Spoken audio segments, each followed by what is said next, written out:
Hi there, Andrew and Judy. Hope you guys are having a great day today. My assistant is here helping me with video lessons for this morning. Let's see here. 3 things I want to talk about. I'll go down the list.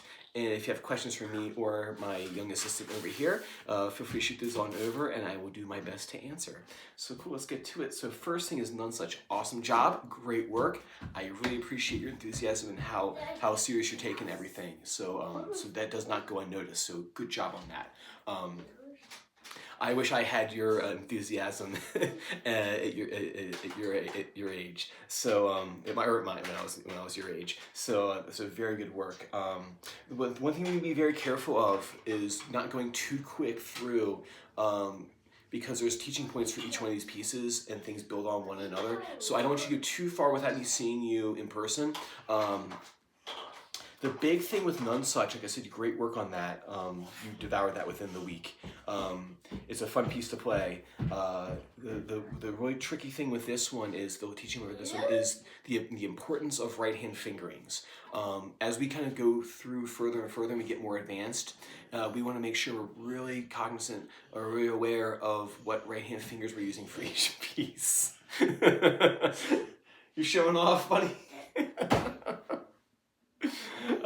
We want to make sure that we're doing all the right hand fingerings. And the right hand fingerings for this piece are all spelled out for you right here. If you notice in my book right here, I have every single right hand fingering written in. It's very important to follow those. The first thing that happens when I get nervous is I start shaking over here. My foot shakes over here, and that shake travels around and comes back around here, and then comes down this arm, and this hand starts shaking. And so if I know what right hand fingerings I'm using, I'm going to be more secure when I'm playing. So I go, hey, left hand, here's everything you need to know how to do, right? And then we go, hey, right hand, you wing it. Right? It's not gonna go well if we get nervous. All right, good job, buddy.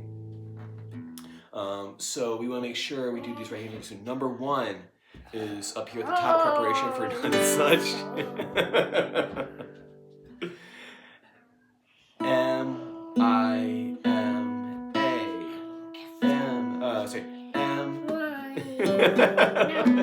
All right. My life. Let's see here.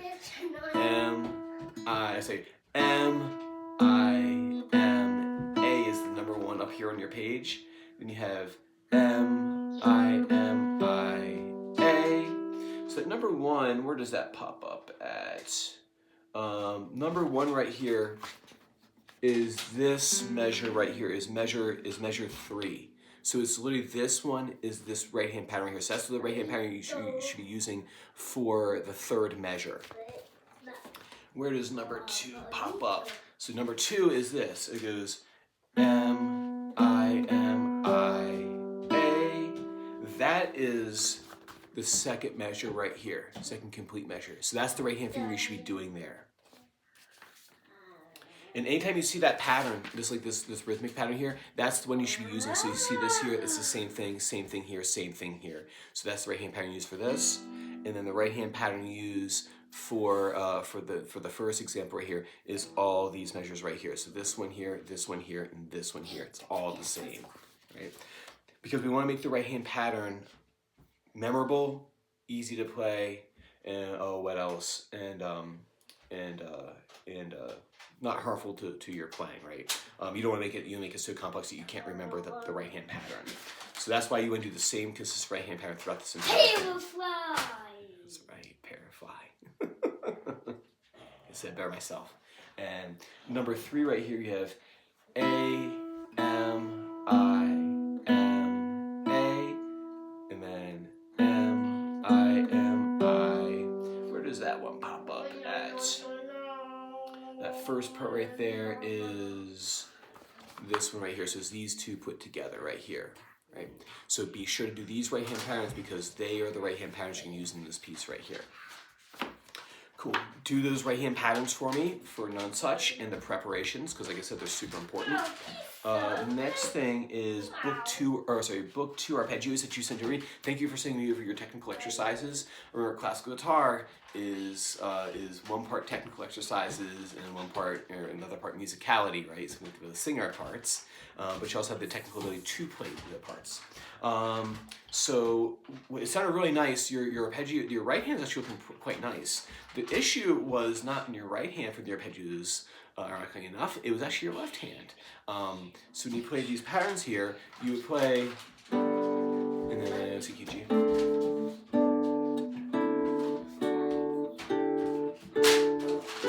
The issue wasn't your left hand or your right hand arpeggio. It was your clarity of what left-hand fingers or what frets you're using, because you get to the higher frets, and this is very common, but you get to the higher frets and your hand would do something along the lines of like, you stall for a second and go, oh, where am I supposed to be at? And then right there. So you don't want to loop this thing. That's another thing I see all the time. It's something I'm very guilty of myself when I was a younger player. It's just literally just looping things. I would try to do them. What is a bird? What is a bird? Summer vacation. Summer camp starts next week.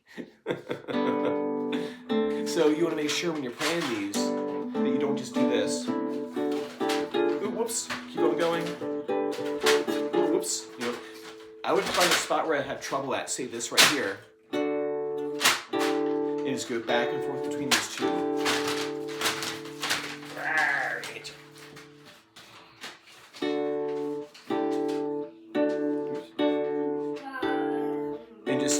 Spot. So if I had an issue going from this part to this part right here, I would actually isolate. I would isolate just that part right there. I have to go back and forth. If I can do it 5 times in a row without mistake, I'm like, okay, that's good. And I put it into context. I go then, okay. So I do it 5 times perfect, and then I go back through, and can I play that passage in context of going up and down the neck? So isolate trouble spots. Don't just like loop that thing and just try to nail it, because you don't have so much time in the day. You have to make good use of it. So we don't want to spend 3 hours practicing something where it's like, okay, just isolate it and just do it for a half hour or something like that. And start practicing 3 hours a day. That would be the dream. Let's see here. And then next thing is the book 3 tonalization. This one's in the key of A. So the previous book 2 tonalization was in the key of G. This is going to be in the key of A. And it's going to look like this. And the first thing we're going to do is we're going to play block shapes. We're not going to play any arpeggios right now. That'll be either next week or when we're back from summer vacation. So we have this. We have A, C sharp on the second string. So A on the 3rd string, C sharp on the A on the 3rd string, C sharp on the 2nd string. And I'm going to play the bass note A right here, so the 5th string. Right? I'm going to scooch up. I'm going to play D and B. So D on the 2nd string, B on the 3rd string. Play that as a block shape together. So we have A and C sharp, D and B. And then I'm going to go to E and C sharp. Right? And then I'm going to scooch up here with my 3rd and 4th finger and play the F sharp and the D. That's the part 1. So you have this.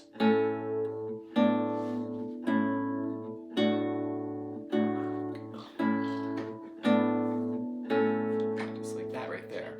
Right? This is the prep for Ghirbizzo as well too. So if we don't do this right, we're gonna have a tough time with Ghirbizzo. We make sure that we do this tonalization. Eventually it's gonna look like this.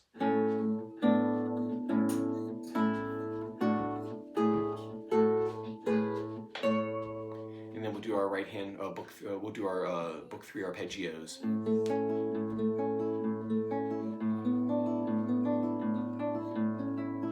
But we'll wait probably till next time or the time after to introduce that, because that's using the A finger. Make sure to set that up right. Cool, so work on those three things for me. Like I said, slow down, don't do green sleeves yet because there's a tricky spot in there that we need to prep first. I wasn't anticipating you flying through Nonsuch so quickly, so slow down. There's a spot in green sleeves that's really tricky and I have to give you the preps for it first, but we'll have to save that for next week. So do the beginning book 3 preps and then we'll do next time the green sleeves preps. And that way you'll be super ready for that piece and you won't have to learn it twice. All right, like I said, if you have questions at the end of this or when you look at anything, feel free to shoot a message on over and I will answer when I get that message. All right, take care, guys. Bye.